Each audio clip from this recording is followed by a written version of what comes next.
নমস্কাৰ আজিৰ এই ভিডিঅ'ত সাহিত্য আচাৰ্য সৈয়দ আব্দুল মালিকৰ বিষয়ে কিছু কথা পাতিবলৈ ওলাইছো এই ভিডিঅ' কৰাৰ ঠিক আগতেই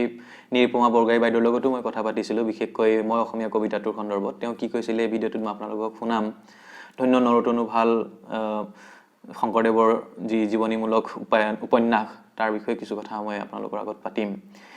তো সৈয়দ আব্দুল মালিকক যদি আমি জানিব বিচাৰো তেওঁ সাহিত্যৰ দৃষ্টিভংগীটো আমি জানোৱেই তেওঁৰ পলিটিক্যাল সাইড এটা আছিল তেওঁ সমাজ সচেতন আছিল ৰাজনৈতিকভাৱে সচেতন আছিল গতিকে সেই দিশটো আমি জনা দৰকাৰ আৰু সেই দিশটো জানিব লাগিলে তেওঁৰ জীৱনৰ কিছুমান ক্ষণ কিছুমান সময়ছোৱা চন তাৰিখ আমি জনাটো দৰকাৰ গতিকে মই এই ভিডিঅ'ত তেখেতৰ বিশেষকৈ ৰাজনৈতিক দিশ আৰু সাহিত্যিক দিশটো আলোচনা কৰিম যদিও ৰাজনৈতিক দিশৰ কিছুমান যিবিলাক কথা চৰ্চা নহয় সেই কথাবোৰো মই আলোচনা কৰিব বিচাৰিছো আৰু সেই কাৰণে আমি সেই সময়ছোৱাটোকো জনা দৰকাৰ সৈয়দ আব্দুল মালিকৰ জন্ম হৈছিল 1919 চনত জানুৱাৰী মাহত গোলাঘাট জিলাৰ নাহৰণি গাঁৱত আৰু সেইদিনাখন ভোগালী বিহু আছিল 1919 চনতে অসমত জন্ম লাভ কৰিছিল অসম কংগ্ৰেছ 1916 চনত জন্ম লাভ কৰিছিল অসম ছাত্ৰ সন্মিলনী আৰু 1917 চনত জন্ম লাভ কৰিছিল অসম সাহিত্য সভা অৰ্থাৎ অসমৰ পৰাধীন অসমত যি এক অসমীয়া জাতীয় চেতনতা বোধ হেয়া সেই সময়ছোৱাত আৰম্ভ হ'বলৈ ধৰিছিল এটা দিশ ল'বলৈ আৰম্ভ কৰিছিল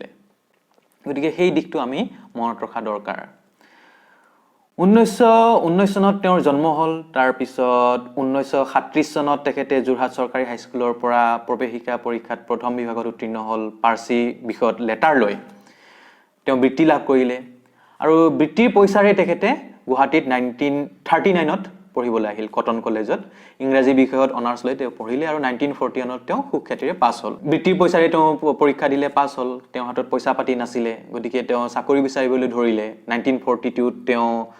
আবকাৰী বিভাগৰ দাৰোগা পদত চাকৰি পায় তাৰ পিছত আকৌ 1943ত তেতিয়া দ্বিতীয় বিশ্বযুদ্ধ চলি আছে তেওঁ সৈন্য বিভাগৰ সিভিলিয়ান সেন্সৰ পদত চাকৰি পায় আৰু হেতু পোৱাৰ পিছত তেওঁ এটা লাভ হ'ল তেওঁ পৰাধীন ভাৰতৰে ম্যানমাৰ ব্ৰিটিছ ইণ্ডিয়াৰ ম্যানমাৰ হওক বা তেতিয়া ইষ্ট পাকিস্তান হওক পূৰ্ববংগ সেইবোৰ ঘূৰিবলৈ পালে গতিকে নাহৰণিৰ পৰা ওলাই আহি গুৱাহাটী পালে আৰু এটা বিশাল সমাজত তেওঁ সোমাই পৰিল আৰু তেওঁৰ মাইণ্ডটো ব্ৰড হ'বলৈ ধৰিলে চিন্তা চেতনা ব্ৰড হ'বলৈ ধৰিলে তাৰপিছত 1946 চনত 1946ত যোৰহাট কলেজত তেওঁ পাৰ্চিয়ান ভাষাত প্ৰবক্তা হিচাপে কাম কৰা আৰম্ভ কৰিলে 2 বছৰৰ কাৰণে কৰিছিলে 1946 কথাষাৰ মনত ৰাখিব মই আকৌ আহিম তাৰ পিছত 1948ত তেওঁ শিলং গুৱাহাটী ৰেডিঅ' চেণ্টাৰত প্ৰগ্ৰাম এছিষ্টেণ্ট হিচাপে কাম কৰিবলৈ আৰম্ভ কৰে তাৰ পিছত আৰু সাহিত্য একাডেমী পায় তেওঁ 1972 1977ত তেওঁ অসম সাহিত্য সভাৰ সভাপতি হয় পদ্মশ্ৰী পদ্মভূষণ এইবোৰ পদটা তেওঁ পাবলৈ আৰম্ভ কৰে কিন্তু মই বিশেষকৈ আলোচনা কৰিব বিচাৰিছো 1947ৰ আগত তেওঁ কি কৰিছিলে যেহেতু তেওঁ ৰাজনৈতিকভাৱে সচেতন আছিল মাৰ্ক্সবাদী আছিল তেখেতে আৰু মুছলিম লীগৰ লগতো তেওঁৰ কেনেকুৱা ধৰণৰ সম্পৰ্ক আছিল সেই কথাষাৰো ইয়াত আহি পৰে ইয়াত এটা কথা জনা দৰকাৰ সৈয়দ আব্দুল মালিক গোলাঘাটত জন্ম ঠিক তেনেকৈ ছাৰ সৈয়দ সাদুল্লাহ তেওঁৰো গোলাঘাটত জন্ম আৰু তেওঁ এজন নিভাজ অসমীয়া আছিল 1937ত তেওঁ প্ৰথম প্ৰধানমন্ত্ৰী হৈছিল তেতিয়া প্ৰধানমন্ত্ৰী বুলি কয় মুখ্যমন্ত্ৰীক তেওঁ তিনিবাৰকৈ প্ৰধানমন্ত্ৰী হৈছিল 1939ত হৈছিল 1942 to 1946তো তেওঁ প্ৰধানমন্ত্ৰী হৈ আছিল আৰু তেওঁ মুছলিম লীগৰ আছিল কিন্তু ইয়াতে আৰু এটা কথা জনা দৰকাৰ অসমত যেতিয়া মুছলিম লীগ স্থাপিত হৈছিল 1928ত হেয়া আৰম্ভণি কৰিছিল মনোৱাৰ আলী আৰু আব্দুল মতিন চৌধুৰী নামৰ দুজন ব্যক্তি আৰু তেওঁলোক আছিল বৰাক ভেলী আৰু সুমা ভেলীৰ মানুহ ছাৰ সাদুল্লাহে আৰম্ভ কৰা নাছিলে ছাৰ সাদুল্লাহৰ পাৰ্টিটোৰ নাম আছিল ভালদৰে মন কৰিব তেওঁৰ পাৰ্টিটোৰ নাম আছিল অসম উপত্যকা মুছলিম পাৰ্টি আৰু তেওঁলোকে লাইন প্ৰথা সমৰ্থন কৰিছিলে বাবে ভীমবৰ দেউৰীয়াক সমৰ্থন কৰিছিলে আহোম সভাই তেওঁলোকক সমৰ্থন কৰিছিলে এইখিনি সময়ত কিন্তু সময়ৰ পাকচক্ৰত পৰি তেওঁ মুছলিম লীগত সোমাই যাবলগীয়া হৈছিল আৰু মুছলিম লীগৰ লগততো সেইখিনি সময়ত হিন্দু মহাসভাই ৱেষ্ট বেংগলত চৰকাৰ কৰিছিলে শ্যামা প্ৰসাদ মুখাৰ্জী ফাইনেন্স মিনিষ্টাৰ হৈছিল এইখিনি সময়ত ঠিক তেনেকৈ ৱেষ্টত তাতে পাকিস্তানত চীন প্ৰদেশত আপোনাৰ মুছলিম লীগ আৰু হিন্দু মহাসভাই চৰকাৰ গঠন কৰিছিল অৰ্থাৎ মই এইটো ক'ব বিচাৰিছো সেই সময়ছোৱাটো অতি জটিল সময়ছোৱা আছিল আৰু তাত কেৱল এটা দৃষ্টিভংগীৰে আমি কথাবোৰ চাব নোৱাৰো সেইখিনি সময়ছোৱাত স্বাধীনতা আন্দোলনৰ ভৰপক সময়ছোৱা হয় 1942 কুইট ইণ্ডিয়া আন্দোলন আৰম্ভ হৈছিল মুছলিম লীগ আৰু হিন্দু মহাসভাই কুইট ইণ্ডিয়া মুভমেণ্ট সমৰ্থন কৰা নাছিল আৰু সেইখিনি সময়ত গুৱাহাটীত জৱাহৰলাল নেহৰু মহাত্মা গান্ধী সুভাষ চন্দ্ৰ বোস এই মানুহসকল সেইখিনি সময়ত তাত আহিছিল আৰু সেইখিনি সময়ত জিন্নাও আহিছিল গুৱাহাটীত 1946ত জিন্না গুৱাহাটীত আহিছিলে সেই পৰিৱেশটো কেনেকুৱা আছিল আমি জানিবৰ কাৰণে কুমুদেশ্বৰ হাজৰিকাৰ ইতিহাসৰ চাহ পোহৰত পুৰণি গুৱাহাটীৰ পৰা মই দুটামান লাইন মাতিব বিচাৰিছো পাণবজাৰৰ যিটো পানী টেংকি তাত জুবিলি গাৰ্ডেন বুলি কোৱা হৈছিলে আগত তাত ৰাজহুৱা গাৰ্ডেন এটা আছিলে আৰু এই নেতাসকল যে আহিছিলে তাতে তেওঁলোকে ভাষণ দিছিলে আৰু যেতিয়া মুহম্মদ আলী জিন্না আহিছিলে তেওঁ আছিলে খাঁ বাহাদুৰ ঈদা খানৰ ঘৰত খাঁ বাহাদুৰ ঈদা খান আছিলে পাকিস্তানৰ মানুহ তেওঁ গুৱাহাটীত কাম কৰিবলৈ আহিছিলে ডাঙৰ ঠিকাদাৰ হৈ গৈছিলে কটন কলেজৰ যিটো পুৰণি ভৱন হয় সেয়া তেওঁই নিৰ্মাণ কৰিছিলে ৰেল ষ্টেচন এইবিলাক তেওঁ নিৰ্মাণ কৰিছিলে তেওঁৰ ঘৰত আলী জিন্না আছিলে আৰু পাণবজাৰ যিটো ফ্লাইঅভাৰ লাখটকীয়া ফালে যোৱা তাৰ ওচৰতে যি ইণ্ডাষ্ট্ৰিয়েল বেংক তাতে আলী জিন্না আছিলে ঈদা খানৰ ঘৰত কুমুদেশ্বৰ হাজৰিকাই লিখিছে পাকিস্তানৰ স্ৰষ্টা মহম্মদ আলী জিন্না গুৱাহাটীলৈ আহোঁতে ঈদা খাৰ এই ঘৰতে আছিল আৰু এই ঘৰৰ পৰাই তেওঁ শোভাযাত্ৰা কৰি শিখ মন্দিৰ হৈ নৈৰ পাৰে পাৰে জুবিলি বাগিচাৰ সভাথলীলৈ নিয়া হৈছিল পাকিস্তানৰ এসময়ৰ প্ৰধানমন্ত্ৰী লিয়াকত আলী খান আৰু অবিভক্ত বংগৰ প্ৰধানমন্ত্ৰী হাছান সুৰাবৰ্দী এই ঘৰতে থাকি গৈছে সেইখিনি সময়ত পাণবজাৰ লাখটকীয়া এইবিলাকত ঢাকাই মানুহ যথেষ্ট আছিল বহুত পুৰণি ঢাকাই মানুহ ব্যৱসায় বাণিজ্য টকা পইচা আছিল গতিকে মুছলিম লীগৰ এক দখল তাত আছিল ছাৰ সাদুল্লাহ যেহেতু তেওঁ নিজে গোলাঘাটৰ আছিলে আৰু সৈয়দ আব্দুল মালিকো গোলাঘাট আৰু সেইকাৰণে সাদুল্লাহে তেখেতক যথেষ্ট মৰম কৰিছিলে আৰু যেহেতু সাহিত্যৰ প্ৰতি তেওঁ আগবঢ়া আছিলে তেওঁক পয়গাম নামৰ মেগাজিনখনো তেওঁক সম্পাদনা কৰিবলৈ দিছিলে তেওঁ তাৰে সম্পাদক আছিলে যেনেকৈ ধৰক নিয়মীয়া বাৰ্তা কাকতখনৰ সম্পাদক হোমেন বৰগোহাঁই মুখ্য সম্পাদক মালিক বেলেগ ঠিক তেনেকৈ পয়গামৰ সম্পাদক আছিলে সৈয়দ আব্দুল মালিক কিন্তু তেওঁ পয়গামৰ লগত বেছি দিন থাকিব পৰা নাছিলে এবছৰ 1.5 বছৰমান থাকিছিলে তেওঁৰ পৰা তেওঁ ওলাই আহিছিলে তাৰ পৰা এতিয়া কথা হ'ল মুছলিম লীগৰ লগত তেওঁৰ সম্পৰ্ক কেনেকুৱা হৰেন্দ্ৰনাথ দাস তেখেত অসমৰ মুখ্য সচিব আছিলে 1995 লৈকে 1990 ৰ পৰা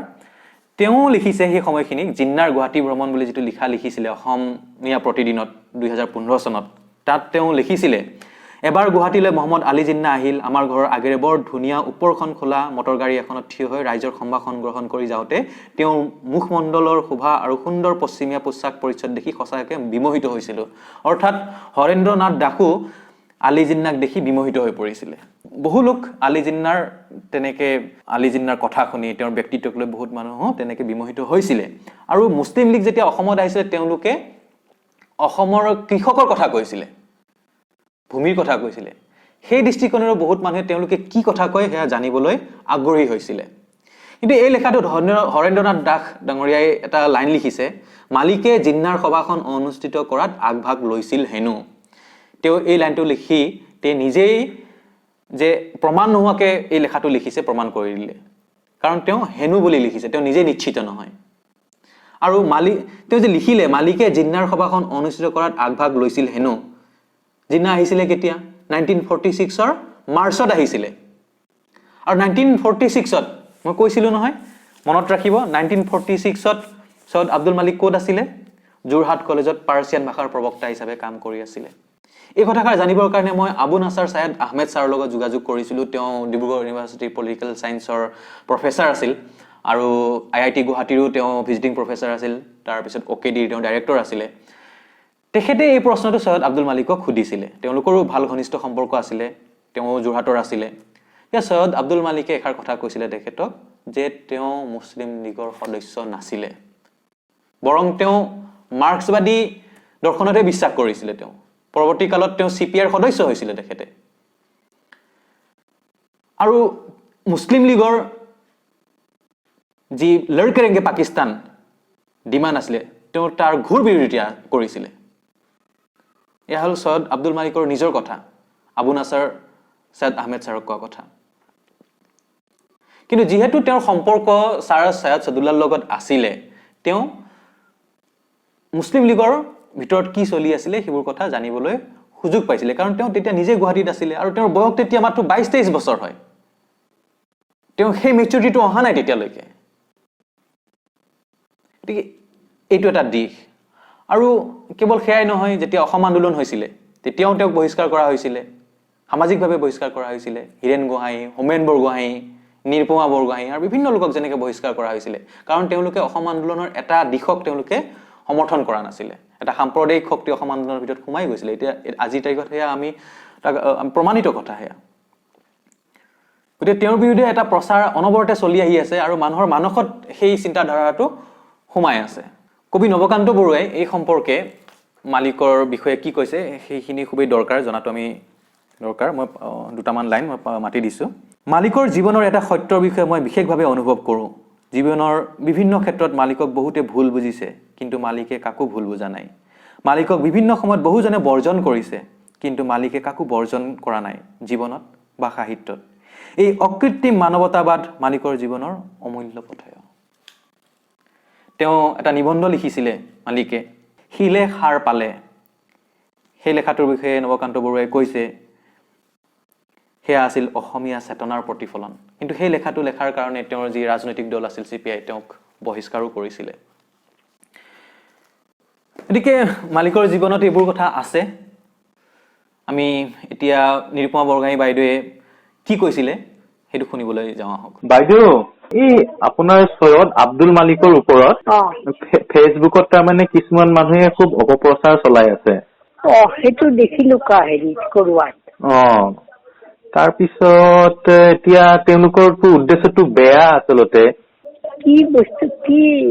তাৰ মানে তেওঁৰ যে মই অসমীয়া কবিতাটো যে আছে সেইটোতো আৰু ইমান ধুনীয়া কবিতা তাৰে এই পশ্চিমেৰী নকুৰি ৰাইচিঙাখন কি সুন্দৰ কবিতা আপোনাৰ মনত আছে নেকি আৰম্ভণিখিনি মোৰ মনত আছে কবিতাটোৰ সম্পৰ্কে আপোনাৰ মতামত কি সেইটো অপূৰ্ব স্বদেশ প্ৰেমৰ কবিতা মই ফেচবুক লগত মোৰ কাৰোবাৰ নাই মই নাজানো কিন্তু মই যদি দিব লাগে এইটোৱে দিওঁ যে সেইটো এটা সৈয়দ আব্দুল মালিকৰ অপূৰ্ব স্বদেশ প্ৰেমৰ অসম প্ৰেমৰ কবিতা তেওঁ আৰু হাৰে সময় দিয়ে অসমীয়া মানুহ অসমক ভাল পায় অসমক লৈ তেওঁ যিমান লিখিছে গল্প উপন্যাস অসমৰ পটভূমি তেনেকুৱাতো আৰু কোনোৱে লেখা নাই আজিলৈকে কবি সমালোচক মহেন্দ্ৰ বৰাই সৈয়দ আব্দুল মালিকৰ মূৰ স্বৰ্গ বুলি যিটো কবিতা আছে সেই সম্পৰ্কে কৈছিলে তেওঁক যদি 10টা অসমীয়া শ্ৰেষ্ঠ কবিতাৰ এখন সংকলন বনাবলৈ দিয়া হয় তেতিয়াহ'লে তেওঁ সৈয়দ আব্দুল মালিকৰ মূৰ স্বৰ্গ কবিতাটোকেই প্ৰথম স্থান দিব আৰু সৈয়দ আব্দুল মালিকৰ মূৰ স্বৰ্গ কি আছিলে তেওঁ সেই জান্নাত তেওঁৰ মূৰ স্বৰ্গ নাছিলে তেওঁৰ স্বৰ্গ এই নিজৰ মাতৃভূমি এই অসমখন আছিলে এই মানুহবোৰ আছিলে তেওঁৰ সৈয়দ আব্দুল মালিকে প্ৰথমবাৰৰ কাৰণে শ্ৰীমন্ত শংকৰদেৱৰ ওপৰত জীৱন ভিত্তিক উপন্যাসখন লিখিছিলে ধন্য নৰতনু ভাল অসম ইতিহাসৰ সৰ্বকালৰ সৰ্বোত্তম ব্যক্তি মহাপুৰুষ শ্ৰী শ্ৰী শংকৰদেৱৰ মহাজীৱনৰ জ্যোতি উদ্ভাসি উঠিছে এই উপন্যাসখনৰ ছত্ৰে ছত্ৰে মহাপুৰুষৰ জীৱন বৃত্ত অংকন কৰাৰ লগতে মালিকে উপন্যাসখনৰ মনোৰম বৰ্ণনাৰ ফাকে ফাকে অসমৰ ইতিহাস তৎকালীন অসমৰ সামাজিক জীৱন বিভিন্ন শিল্প আৰু সৰু সৰু মানুহৰ জীৱন কাহিনী আঁকি গৈছে মালিকৰ মনোৰম কথন ভংগীমাও এই উপন্যাসৰ ছত্ৰে ছত্ৰে বিৰাজমান এই গ্ৰন্থখনতে শেষৰ অংকত মহাৰাজ নৰনাৰায়ণৰ সভাত শ্ৰীমন্ত শংকৰদেৱে যিখিনি কথা কয় বা শ্ৰীমন্ত শংকৰদেৱৰ মুখেৰে যিখিনি কথা কোৱা হৈছে সেই কথাখিনি শ্ৰীমন্ত শংকৰদেৱৰ জীৱনৰ দৰ্শন সৈয়দ আব্দুল মালিকে যেতিয়া এইখন কিতাপ লিখিবলৈ আৰম্ভ কৰিছিলে তেওঁ 6 মাহৰ কাৰণে ঘৰৰ ভিতৰত সোমাই শ্ৰীমন্ত শংকৰদেৱৰ ওপৰত অধ্যয়ন কৰিছিলে যিমানবোৰ কিতাপ আছিলে পঢ়িছিলে শ্ৰীমন্ত শংকৰ যি সত্তা যি আত্মা যেন তেওঁৰ ভিতৰত সোমাই গৈছিলে বিশেষকৈ যি এই শেষৰ সময়ছোৱা যি অন্তিম মুহূৰ্ত শংকৰদেৱৰ তেওঁ কেনেকৈ বৰ্ণনা কৰিছে চাওঁ আহক আকাশৰ বুকুত পাতল কপহুৱা ডাৱৰ উপঙি ফুৰিছে এইখন যমুনা নহয়নে এয়া যমুনাৰ বালি নহয়নে হৌ শিশুটি কোন মোৰ নয়নৰ মণি নন্দগোপাল কৃষ্ণ নহয়নে তোমাকেই যে মই গোটেই জীৱন বিচাৰি ফুৰিলোঁ আজি তুমি মোৰ চকুত নীলাঞ্জন খানি দিছাহি নেকি মই যে সকলো নীলা দেখিছোঁ সকলো কৃষ্ণময় দেখিছোঁ সকলো বিষ্ণুময় দেখিছোঁ চাৰিওফালৰ পৰা এই বিষ্ণুময় বিশ্বখনে মোক আগুৰি ধৰিছে হে কৃষ্ণ হে বিষ্ণু হে অনন্ত অসীম নীলিম ৰহস্য এই কোমল বতাহজাকৰ বুকুত কৰবাত মোৰ বুকুৰ মাজৰ তপত মৃদু নিশ্বাসকণ মিলি গৈছে ইমান মিঠা আন্ধাৰ ইমান শান্তি ইমান গভীৰ শান্তি ইমান নীলা কৃষ্ণ ইমান শান্তি শান্তি কৃষ্ণ উপন্যাসখন সমাপ্ত কৰি উঠিকে তেওঁ শোকস্তব্ধ হৈ গৈছিলে। তেওঁ কথা ক'ব নোৱাৰা হৈ গৈছিলে। তেওঁৰ এনেকুৱা অনুভৱ হৈছিলে যেন শংকৰদেৱৰ যি সত্তা তেওঁক এৰি থৈ চিৰদিনৰ কাৰণে মহাপ্ৰস্থানলৈ গুচি গ'ল। সেই সৈয়দ আব্দুল মালিকে মাধৱদেৱৰ ওপৰতো তেওঁ উপন্যাস লিখিছে, জ্যোতিপ্ৰসাদ আগৰৱালাৰ ওপৰতো লিখিছে, আজান ফকীৰৰ ওপৰতো লিখিছে তেখেতে। সৈয়দ আব্দুল মালিক যি মই অসমীয়া কবিতাত জীৱনে মৰণে মই চিৰদিন অসমীয়া বুলি নিজকে কৈছে। আৰু সেই কবিতাৰ আৰম্ভণি চোৱাত তেওঁ মোগলৰ কথা কৈছে। হয়, মোগল শক্তিশালী আছিল, কিন্তু তেওঁলোক অসমত আহি অসমৰ হেংদাঙৰ পৰাক্ৰমত তেওঁলোক হাৰ মানিছিলে।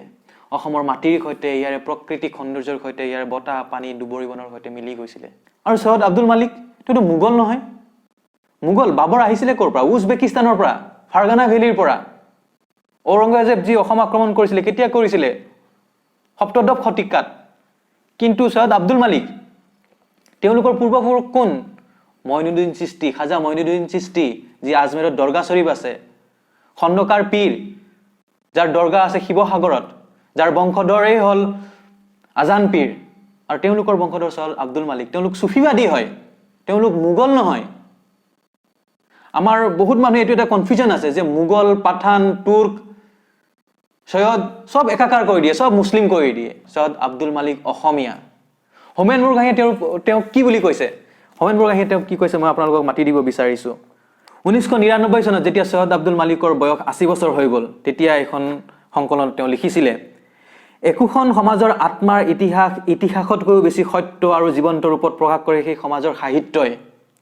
সেই অৰ্থত মালিকৰ ৰচনা সমগ্ৰ বিংশ শতাব্দীৰ অসমীয়া সমাজৰ জীৱন্ত ইতিহাস। ঠিক সেইদৰে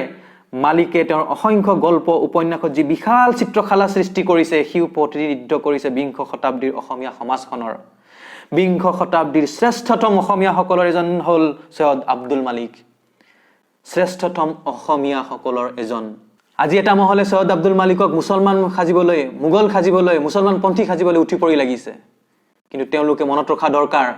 সৈয়দ আব্দুল মালিক এটা সোণ হয়। আৰু এই সোণক তেওঁলোকে যিমানেই জ্বলাবলৈ চেষ্টা কৰিব, সোণক যিমানেই জ্বলোৱা হয় সিমানেই উজ্জ্বল হৈ যায়। আৰু যিয়ে তেওঁৰ অপপ্ৰচাৰ কৰিব বিচাৰিছে, তেওঁলোকে এদিন এই জুইত ভস্ম হৈ যাব।